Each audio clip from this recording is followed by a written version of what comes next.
Garlic Cuisine!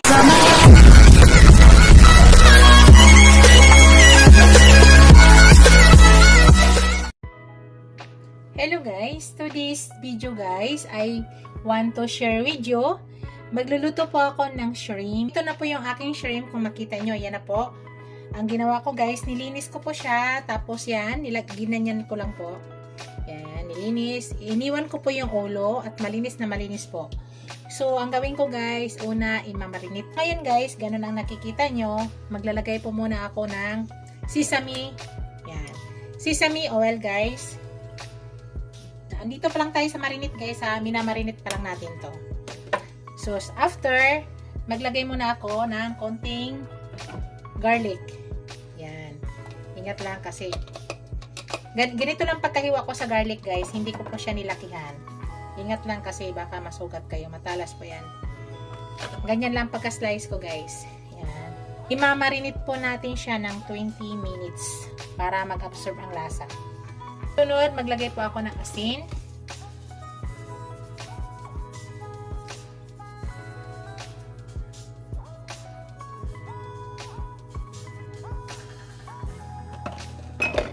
Imamassage lang guys ha, para mag-ano yung sesame oil.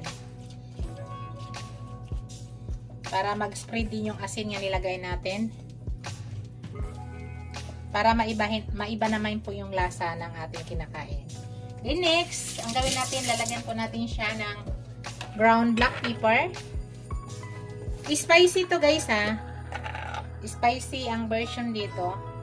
Sabi ko sa inyo, mahilig po kami sa spicy. Ito po yung amin ng pagkain. Food lang po namin ang aking yunakaiha. Tapos, maglagay ako ng spicy powder. Spicy powder na gagamitin natin guys. Nasa inyo guys, kung anong gusto nyo kadami. Basta kami gusto namin maanghang. Sabi ko, it's up to you. Kung ayaw nyo, hindi ko kayo mahilig sa maanghang. Kailangan natin iikot guys para malagyan ang ilalim.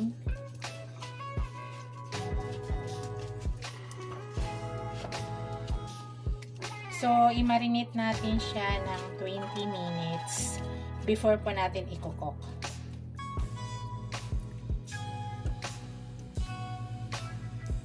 So, i-set aside lang muna natin guys. Tapos, after 20 minutes, mag-start na po tayo pagluto. Later guys, gagamit ako ng ayan, garlic, onion, tapos gagamit din ako mamaya ng sesame oil, magdagdag ulit ako ng spicy powder if ever kailangan, tapos gagamit din ako ng ground black pepper, konting salt mamaya pag kailangan, tapos yan, gagamit ako ng oyster sauce, at saka gamit ako ng butter. So, later guys, ipapakita ko sa inyo, lulutuin natin. So, after 20 minutes, ipakita ko sa inyo guys. Hello guys, mag-start na po tayo. Ayan, nagpainit na po ako ng pan. So, una guys, maglagay po tayo ng butter. Maglagay tayo ng konting sesame oil. Hindi po tayo gagamit ng ano guys ng ibang oil. Ito lang, sesame oil lang. Una guys, ilalagay ko yung aking garlic. Unahin ko siya guys kasi magbabawas ako dyan. I-set aside natin para itatappings natin mamaya.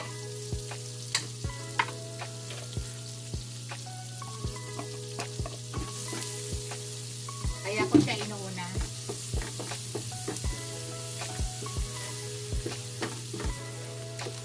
Pagluto ng garlic guys, hindi kailangan na talagang ano brown na brown.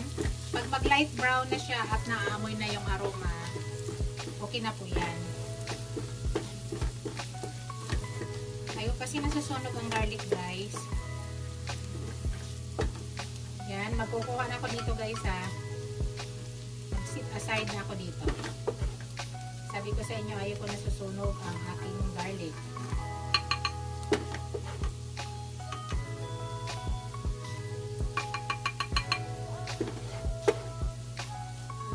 Masarap kainin guys ang garlic pag hindi sunog. Ayan guys, oh.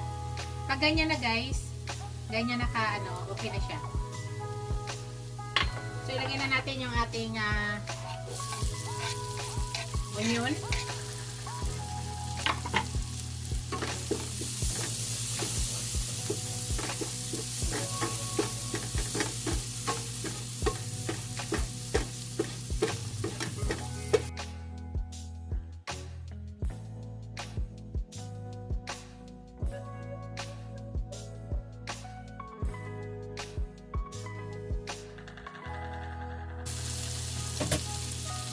Isit aside ko to guys, yung aking onion. Tanggalin natin yan. Magbawas tayo kasi ayaw natin nasusunog. Hindi naman lahat na kunin natin. Mag-iwan lang tayo ng konti. Kasi gusto ko kapit na kapit yung aroma dyan sa ating nilalagay na yan. Ayaw ko nasusunog kaya tinatanggal ko siya. Tapos ibabalik lang natin later guys.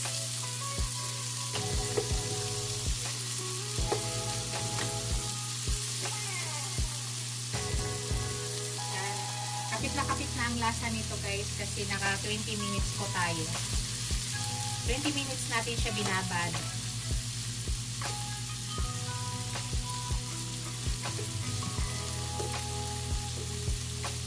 Yan, para yung texture niya guys maganda, hindi siya na nagbawas lang ako ng para hindi siya nasusunog. Ayaw ko talaga ng sunog na bawang. Napapaitan ko ako kung nasusunog.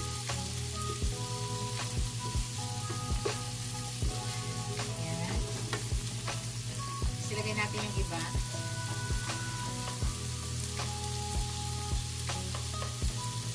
Shout out pala sa aking mga channel members, aking mga subscribers, viewers, silent viewers, mga super chatters.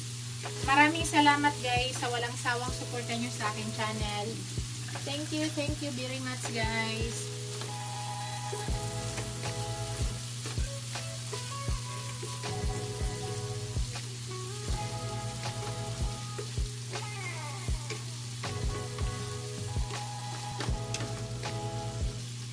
Ayan guys, ilagay ko na yung tinanggal ko kanina. Ayan. Lagyan na natin sa ibabaw niya. Saglit lang po tulutuin guys, napaka-easy po. Easy recipe. Para maiba po yung lasa na naman.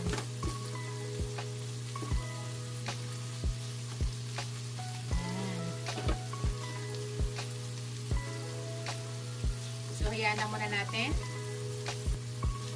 Ay, natanggal na yung ulo. Hindi talaga maiwasan matanggal yung ulo, guys. Pero okay na yun. Nilagay ko talaga yung ulo, guys, kasi gusto ko, alam mo yun, guys, gusto ko sinisip-sip yung ulo. Andiyan kasi sarap sa ulo. Ako lang kakain niya ng mga ulo, guys. Kaya hinahalo ko. Hindi ko siya tinatanggal. So, ngayon guys, maglagay na ako ng oyster sauce. Pahinaan po natin apoy guys ha. Maglalagay na po tayo ng oyster sauce. Ito po yung ating bida ngayon. Oyster sauce.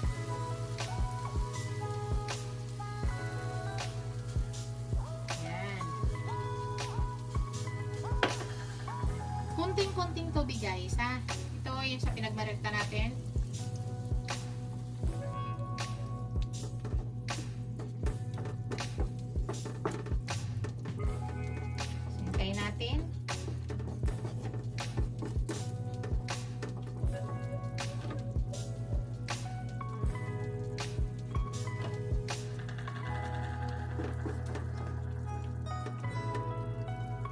So, hintayin lang natin guys. Okay. Maglagay ulit ako ng konting ground black pepper.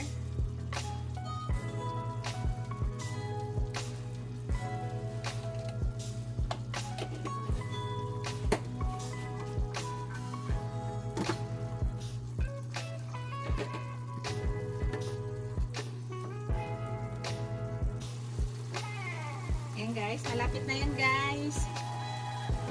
Hanap pa. Tikman natin guys ha, yung sauce. Tikman natin kung tama na sa lasa. Yan ang sauce siya guys. Sauce pa lang ulam na. Tama na sa lasa guys. Wala na po tayong i-add ha. Tama na. Gusto ng aking anak guys, mayroong pang sauce na naiiwan. Kumusta na po kayo guys? Today is Tuesday. Happy Tuesday everyone. Anong pizza ngayon? Today is September 17. So malapit na po yung anniversary ko guys. Malapit na po ako mag 1 year bilang isang vlogger sa YouTube. Malapit na po ako mag 1 year. Simula ako na monetize sa YouTube channel.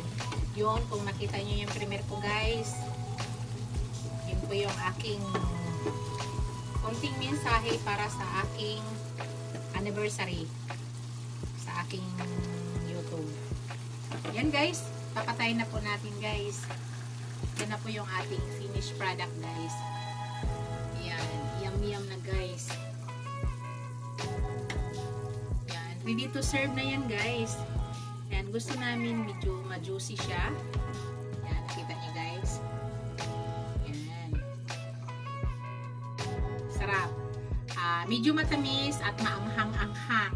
Hindi naman siya totally maanghang. Tama lang po. Medyo matamis at maanghang-anghang. Yan na yung aking finished product guys. Thank you for watching guys. Don't forget to like, comment, share, and subscribe to my channel. See you in my next video guys. God bless us all. Happy Tuesday everyone. Bye. Ingat po lahat.